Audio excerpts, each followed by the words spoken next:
pembagian ilmu secara umum. Nih di sini Anda bisa lihat di sana di monitor ya. Jadi pembagian ilmu ya itu awalnya itu ilmu dibagi dua dulu ya. Nah, tapi ilmu di sini juga dibagi menjadi beberapa cara pembagiannya, yaitu yang pertama ini di sini ya, menurut motif atau cara memperolehnya ya.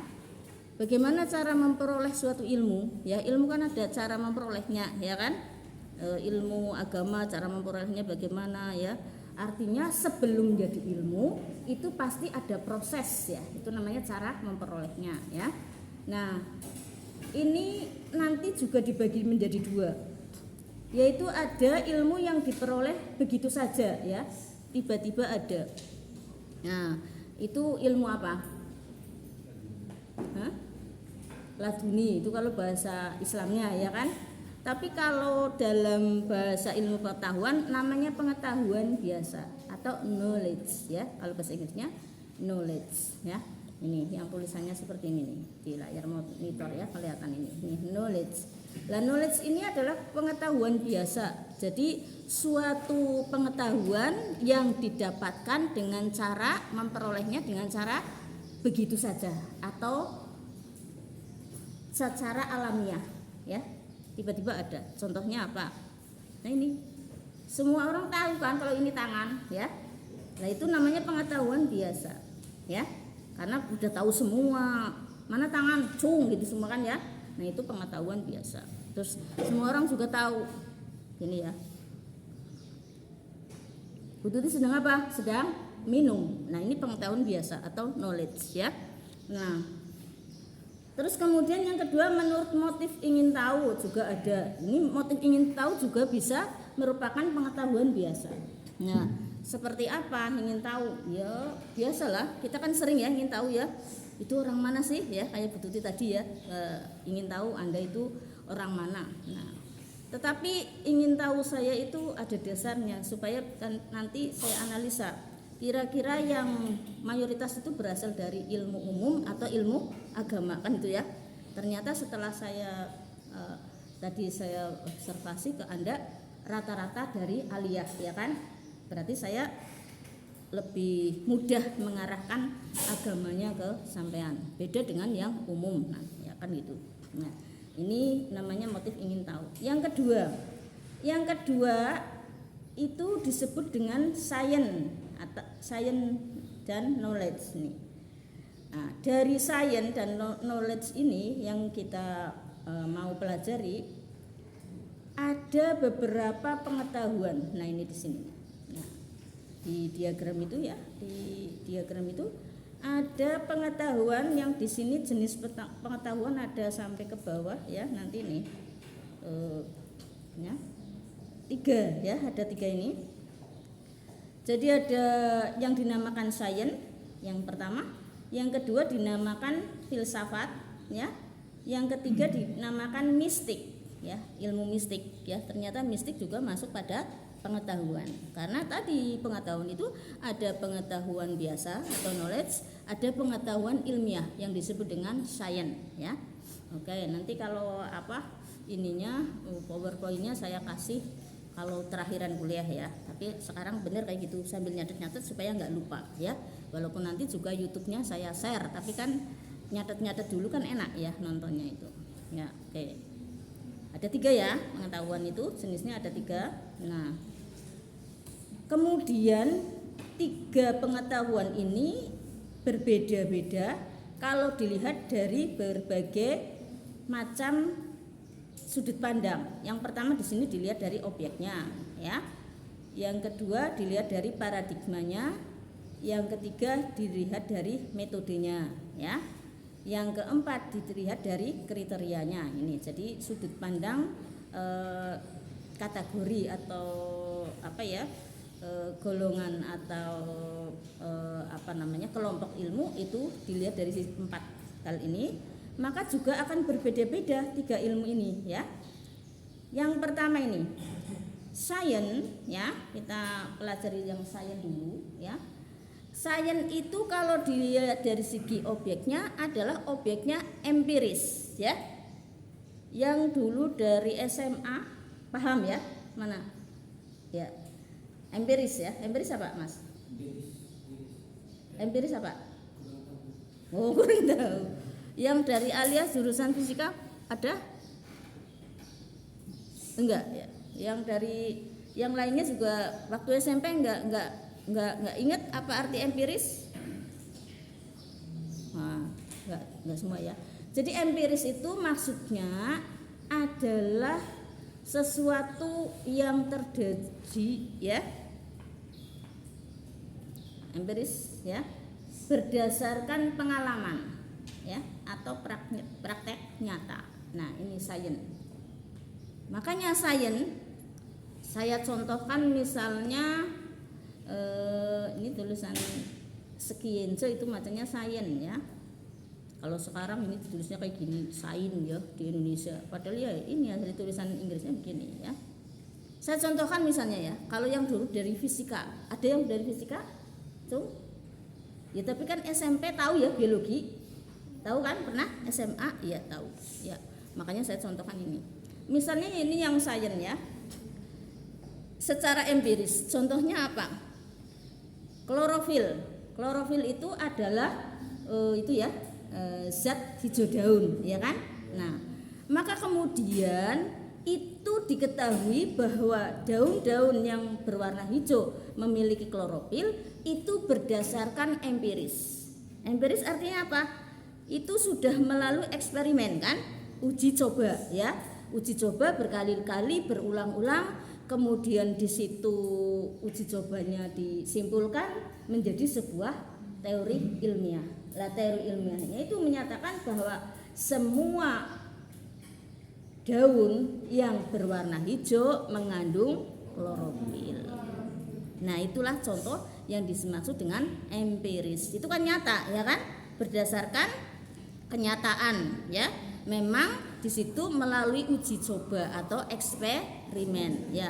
Eksperimennya kapan? Ya dulu yang sejak menemukan klorofil itu, ya kan? Dan itu melalui uji laboratorium, ya. Cuma kalau kita nerusin aja tiru-tiru, ya kan? Kalau saya dulu di Aliyah karena jurusan fisika, yaitu pakai baju kayak dokter ya, kayak ilmuwan, terus pakai teropong gitu ya, pakai ini mindset, terus pakai itu di laboratorium ada ya di Aliyah laboratoriumnya ya kan, pakai pinset, pakai zat kimia, pakai itu diuji coba beneran ada gitu ya. Nah itulah yang dimaksudkan dengan empiris. Nah maka kemudian sains ini secara paradigmanya ya paradigma sains, artinya itu mengambil kesimpulan terus kemudian uji coba dan sebagainya itu melalui teori-teori dari sains itu sendiri ya kan. Ada langkah-langkahnya ya. Kalau eksperimen kita eksperimen dulu, setelah itu terus kemudian kita amati ya, kita observasi, terus kemudian kita uji coba ulang, baru disimpulkan. Setelah kesimpulan ada teori ya, teori terus kemudian lahirlah sebuah ilmu. Dan kalau Anda kepengen jadi ilmuwan gampang, mulai sekarang ingat ya, tulis apa yang Anda lihat, apa yang Anda dengar, apa yang Anda rasakan, pokoknya apa aja tulis ya. Dan katakan atau lakukan ya, lakukan apa yang Anda tulis. Ini jadi ilmuwan ya kan, laku meneh. Bu Tuti adalah gitu ya, tulis ya di blogger, misalkan nulisnya di blogger ya, males di buku nanti malah rusak ya kan, nulis di bloggernya tulisannya apa, biografi Bu Tuti ya, atau ditulis dosenku gitu ya, lah khusus Bu Tuti misalnya, aku kenal Bu Tuti di sini bla bla bla, nanti jadi ilmu. Suatu saat saya sudah tidak ada atau sampean sudah tidak ada dibaca, oh Tuti Munfardi ini dosen ya, oh gitu, itulah ilmu ya. Nah termasuk yang kita pahami sekarang, coba yang dari masih ingat biologi, kupu-kupu itu apa Mbak? Ingat waktu SMP, Mbak siapa sampean sini?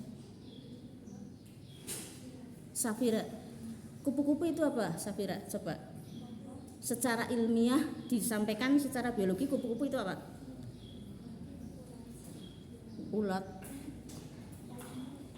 Kupu-kupu itu apa? kupu-kupu saya nggak tanya ulatnya. Ulatnya kalau belum kupu-kupu apa? Ya serangga yang bagaimana? Serangga kan banyak. Yang lainnya ada yang mau menyampaikan kupu-kupu itu apa? Coba. Hah? Ayo. Apa? Kalau sama Bu Tuti nggak boleh malu-malu ya. Nggak harus pemberani, tegas, jujur ya. Itu prinsip saya, ikut Rasulullah. Qulil haqqo walau kana muron. Dan berani karena benar ya. Saya nggak suka ada orang apalagi anak muda kayak sampean ya. Malu-malu, takut-takut. Waduh, itu bukan Bu Tuti banget ya. Kalau Bu Tuti itu apapun yang terjadi kalau memang benar katakan gitu ya. Jadi nggak takut sama apapun, yang penting benar itu ya.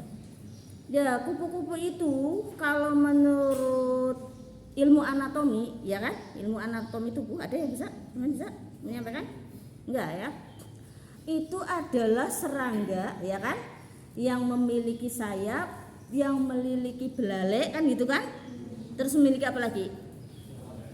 Apa? Iya. Nah itu yang ku maksud, yang kutanyakan. Bareng gue maksudnya. Nah itu ya. Jadi begitu. Nah itu adalah berdasarkan tadi paradigma ilmu, terus kemudian secara empiris memang dicatat ya. Jadi dulu yang menemukan kupu-kupu itu kayak gitu, cuma dolan terus ini apa ya, ditulis kupu-kupu adalah bla bla bla. Lah sekarang ditiru sama kita semua ya. Jadi kalau mulai sekarang sampean kok jalan-jalan ya ke Bali ya, apa ke Saudi ya umroh, kok di sana melihat hewan yang sama sekali sampean nggak paham ya kan, apa ini ya, belum ada, di foto aja ya, di video cepet gitu ya, terus ditulisi hewan apa bla bla, jenengan dewek ya. Jadi zaman dulu itu semua pakai nama sendiri. Contoh Honda dikira apa?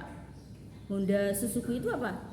Itu nama orang penemunya ya, karena bikin apa namanya kendaraan yang berbentuk seperti itu bisa jalan, terus setelah selesai diberi nama Suzuki, itu nama orang, makanya cantik namanya Suzuki gitu ya. Honda juga ya. Nah nanti sampean menemukan binatang gitu ya, saya kasih nama biar nama saya terlabel di sinilah. Ini namanya binatang latifah gitu ya. Yang namanya latifah ya kan. Ya, dimasukkan dimasukkan ke blogger ya, ada videonya ya. Ciri-cirinya adalah misalnya berkaki 6 gitu ya.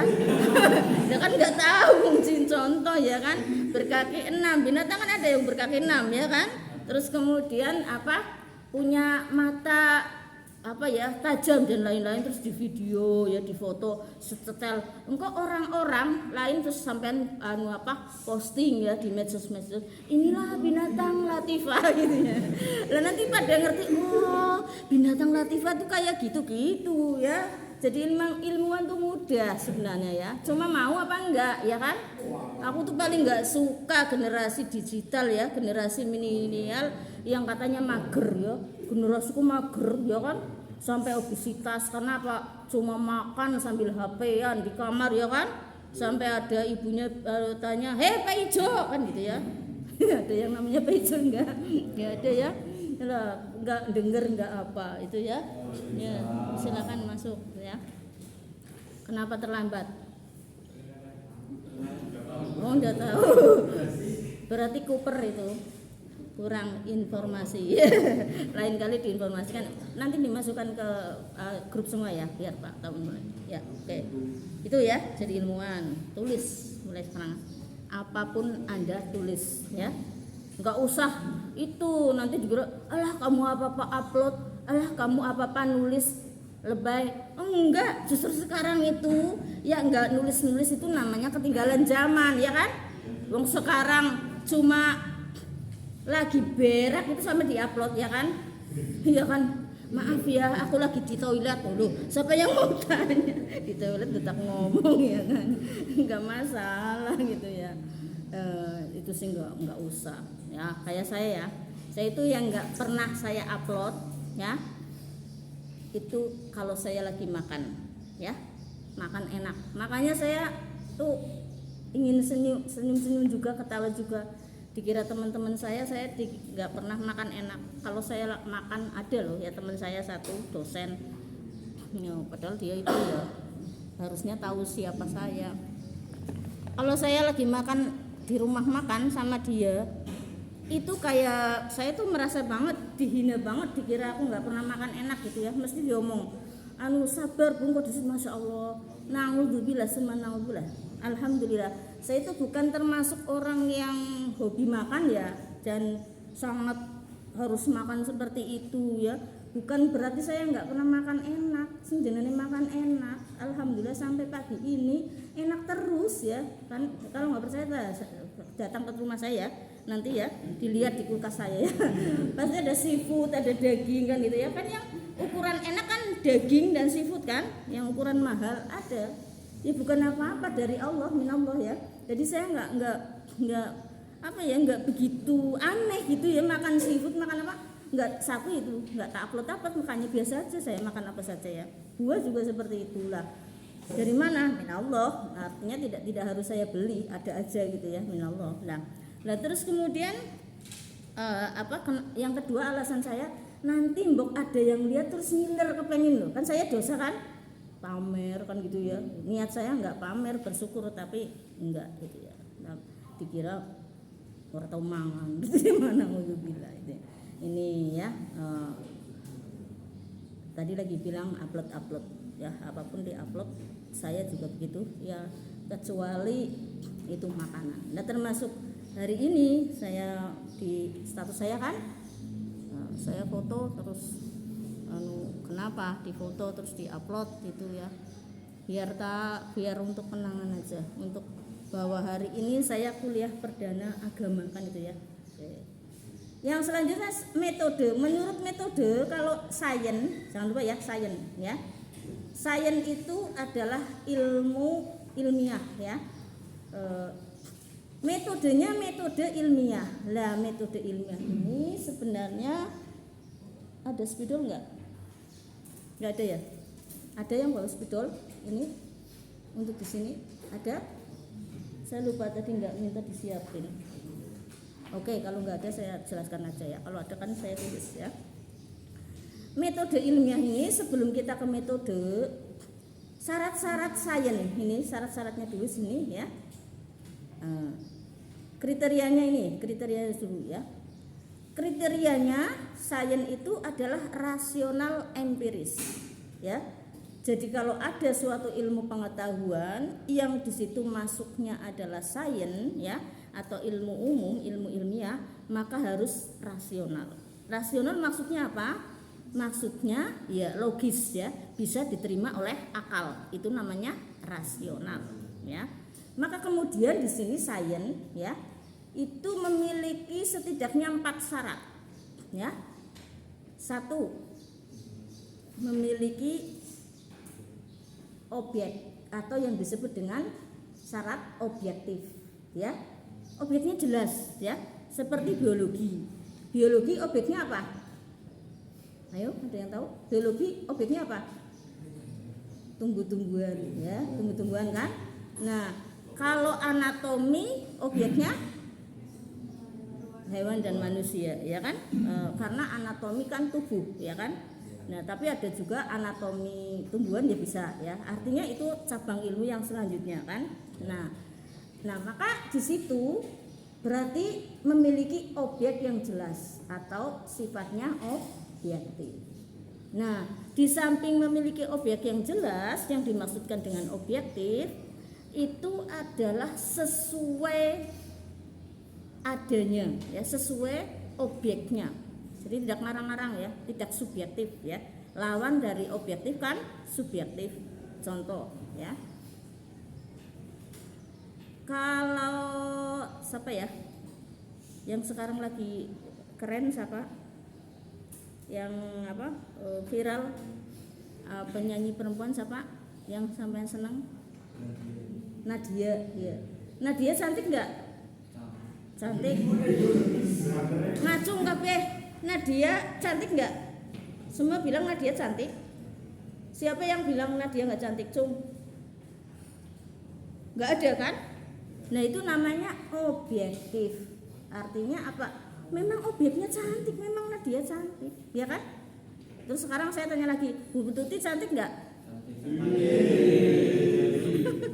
Ini saya tuh suka gitu ya, daripada kuliah bosen-bosen ya kan, sambil diseling-seling kayak gini biar nggak ngantuk kan gitu ya. Jadi ya nggak ngaruh, sampai harus ngomong saya cantik maupun jelek nggak ngaruh, nggak ada. Kemudian di sini bilang cantik terus berbunga-bunga, nggak, biasa aja gitu ya. Tapi ada nggak sekelas ini yang bilang saya nggak cantik? Aslinya saya cantik nggak? Sing bener. Orang ngaruh maring ilmu. Orang ngaruh maring ilmu. Orang takon bocah lanang, takon bocah wedon.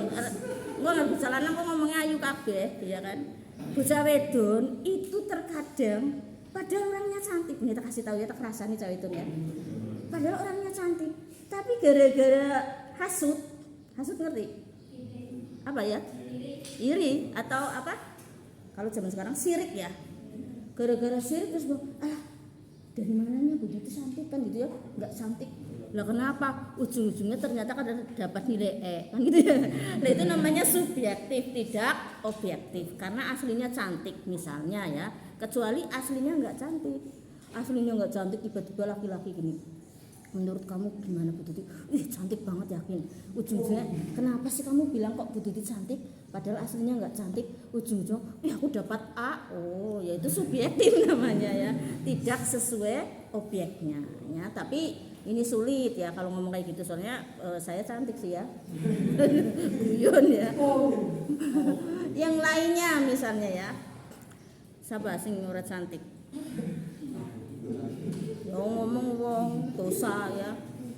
Kayak lu sampean kepengen bandingnya ya, menurut saya ini cantik semua, ini juga keren semua. Nek ora percaya, engkau pulang dari sini sampean ke belakang rumah ya. Kalau yang punya kambing, ada yang punya kambing? Selfie, jadi sembelih. Selfie gini sama kambing, cepret, cantikan mana gitu kan. Ya kan? Atau sama sapi di rumah, cepret yang laki-laki ya, ayo keren mana gitu ya. Keren mana kira-kira? Hah? Unes temen keren kambing ya. Itu keren kita ya. Makanya ketika kita nggak pede ya, baik laki-laki sama perempuan, dosa besar ya. Udah pede aja, karena Allah sudah bilang ya kan, watini wa zaitun wa turi sinin wadal baladil amin laqad khalaqnal insana fi ahsani taqwim. Allah itu sudah menciptakan manusia yang paling sempurna dari makhluk Allah.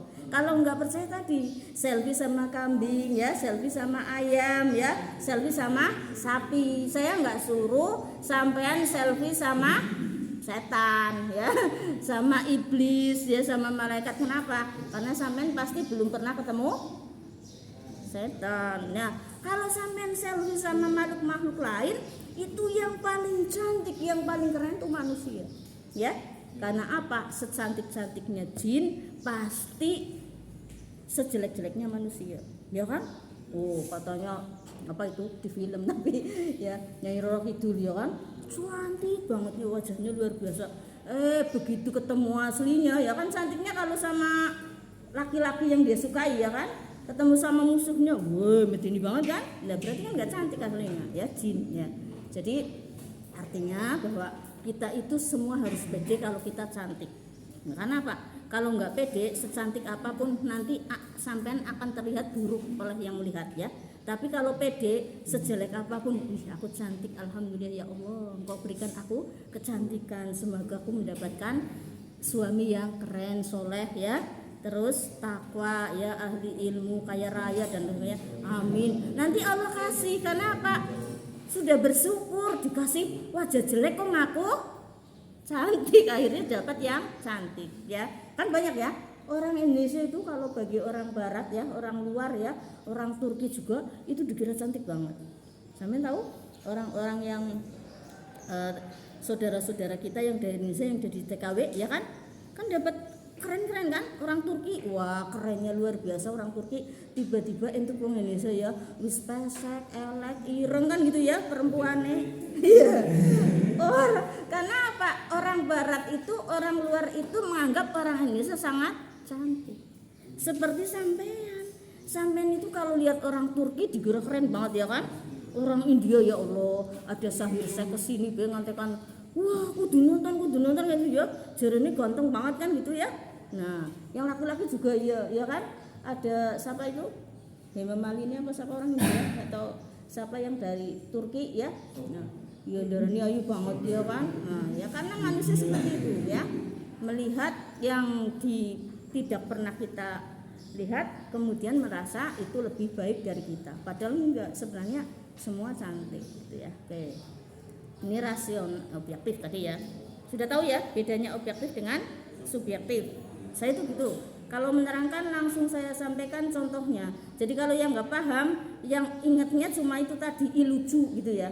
Nggak inget ini lagi ngapain ya kan? Lagi ngomong selfie kambing sama selfie apa? Pedet. Itu arahnya kemana? Dikira guyon doang. Enggak, itu arahnya contoh bahwa manusia itu secara objektif ada penilaian khusus ya. Nah sekarang contoh yang lain lagi yang lebih jelas subjektif ya, contoh penilaian subjektif ya. Yang tadi kan sama kambing lah, sekarang sama binatang apa tumbuhan. Dulu sampean sudah usia berapa itu pernah ada pohon yang sangat disukai yang namanya pohon palem. Sekarang sampean tahu palem yang seperti pohon pinang itu ya, pohon jambe itu ya. Itu dulu pernah viral banget, mahal banget karena dianggap itu pohon yang sangat luar biasa cantik ya kan, indah. Nah terus kemudian ada juga bunga gelombang cinta. Tahu sampean gelombang cinta? Iya tuh bunga itu, masya Allah. Sampai adik saya itu nuker mobil dengan satu pohon gelombang cinta karena saking viralnya, katanya wah ini gelombang cinta indah banget, ini mahal banget ya. Satu mobil itu mobil sedan itu biasa ditukar itu, ya udah kamu nggak punya duit enggak, ya udah itu mobilmu aja. Iya manut. Saya bilang gini, ini bodoh banget loh, aja gelem dilomboni wong di gelombang cinta kita. Cara aku biasa baik, kabeh itu punya keindahan, tetapi nilai keindahan itu kalau dilihat dari ciptaan Allah secara objektif tidak ada yang tidak indah, ya kan? Lah wong jangankan gelombang cinta ya. Wong deleng wit gedang bermain banget, Mbok. Dari sisi mana? Ya Allah, bisa-bisanya ya ana wit mengana, ana godhonge mengana, engko tumbuh buah ya kan? Buah dimakan, sekarang malah kulitnya juga dimakan ya kan? Dijadikan keripik ya kan? Lah sekarang enggak cuma keripiknya, bukan kulitnya aja, itunya pohonnya yang kulit pohonnya itu, yang pohon kan ada kalau di bawah kan kulit ya, itu juga dibikin keripik. Masya Allah, nggak indah dari mana ciptaan Allah ya kan, nggak hebat dari mana kan, itu kalau dilihat dari sisi situ. Tapi kalau dilihat bahwa kemudian ini terus apa janda bolong ya kan janda bolong pada ribut ya, ini 200 juta satu dan sebagainya. Saya sampai punya juga, tapi kalau saya dikasih nggak beli ya. Ini enten gelombang cinta yuk tak kasih, terus pada ribut ya. Orang-orang pejabat anggota dewan ke rumah saya, Bu, punya gelombang cinta ya Allah, kula nyuwun nggih terus dan sebagainya. Nah, tapi sekarang apa? Enggak dipakai. Kata suami saya juga bilang gitu, "Ulo, kuwi akeh nang sawah." Gitu ternyata betul ya. Nah, itu artinya itu penilaian subjektif. Tahu ya? Ada yang memahami, wah ini janda bolong sangat indah. Tapi ada yang memahami, alah kuwi nang sawah be pirang? Itu namanya subjektif ya. Oke. Jadi satu syarat sains ini, pengetahuan dianggap ilmiah apabila satu objektif. Dua metodis. Nah ini metodis ini yang terkait dengan ini yang kedua, perbedaan ilmu yang kedua dilihat dari sisi metodenya. Ya. Lah ini kalau metodis itu artinya memiliki metode ya tertentu. Metode siapa? Cara memperoleh ilmiah tersebut, itu namanya ilmu tersebut namanya metode. Jadi sains itu bersifat yang pertama tadi objektif, yang kedua metodis. Metodis itu memiliki metode ilmiah, ya. Di sini syaratnya menjadi sains metode ilmiah. Nah, metode ilmiah itu seperti apa? Ya yang seperti kita pelajari, ya. Dulu waktu kita eksperimen itu metode ilmiah, ya. Jadi ada apa namanya? Observasi dulu, ya kan, survei, terus pengumpulan data, setelah pengumpulan data diuji, ya kan, ya eksperimen, ya. Setelah eksperimen terus ditulis, ya, setelah ditulis seperti itu terus uji ulang, ya kan, eksperimen ulang, setelah eksperimen ulang kemudian ditulis lagi baru disimpulkan. Itulah metode ilmiah, ya. Harus seperti itu kalau sains. Nah kalau yang knowledge ini enggak, ya. Nah yang knowledge itu pengetahuan biasa, orang itu kayak gue, ayo minum, kan minum baik kan, ya. Orang perlu ditulis, ayo bututi minum, apa itu minum, kan itu ya. Terus minum adalah mengambil gelas yang ada airnya, tempelkan ke mulut, lalu teguk gitu ya. Nah itu sudah menjadi ilmiah. Kalau sudah Anda tulis seperti itu, ya, ada definisinya seperti itu, berarti sudah ilmiah. Jadi sampai tulis, ya. Mbok ngemben anak cucunya sampean orang ngerti artinya minum kan. Mungkin zaman berikutnya, berapa puluh tahun berikutnya orang nggak perlu minum, bisa kan? Mungkin cuma transfer energi dari mana kan gitu, ya. Ya siapa tahu. Dan biasanya kata-kata saya sok terjadi. Saya ngomong kayak gini berapa puluh tahun kemudian terjadi, temenan kan. Kan jadi kan cuma ngomong secara logika sih, jadi kan bisa terjadi, ya kan.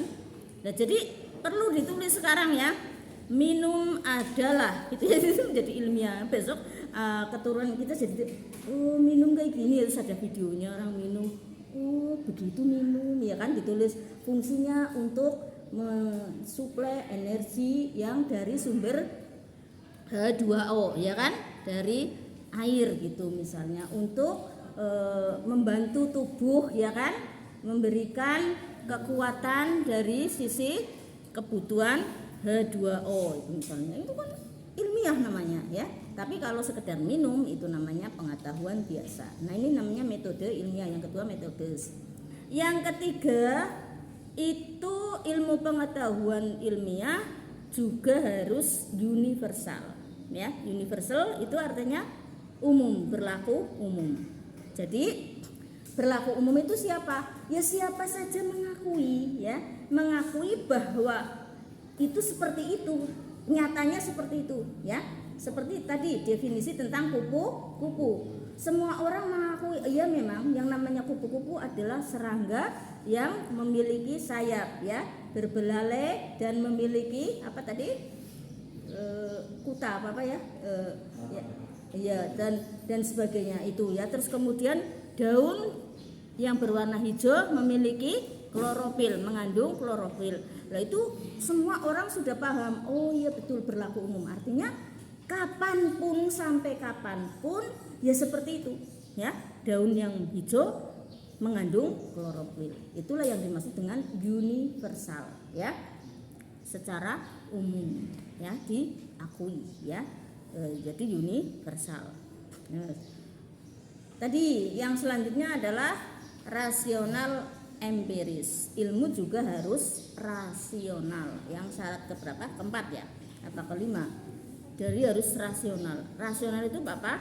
Bisa diterima oleh akal, ya. Jadi ketika Anda bilang surga, ya, nanti kan agama kan ada surga, ya, ada neraka. Itu sains apa bukan surga? Ya nanti ada itunya sendiri, ya, ada penjelasannya sendiri.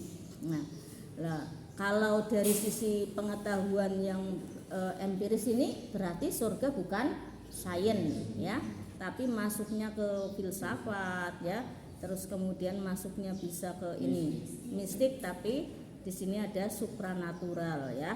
Nah, nanti tapi ada juga yang mendefinisikan surga juga sains dalam arti rasional non empiris. Artinya Pak, masuk akal ada surga tetapi tidak empiris karena belum pernah ada yang ke surga ya. Oke, ini ya sudah itu syarat-syaratnya, metodis, empiris, terus ilmiah tadi memiliki syarat-syarat ilmiah, itu sains ya, sudah paham semua. Jam berapa sekarang? Ini waktunya sampai segini ya, habis ya? Oh iya, oke. Kalau sudah barangkali ya ada yang mau tanya.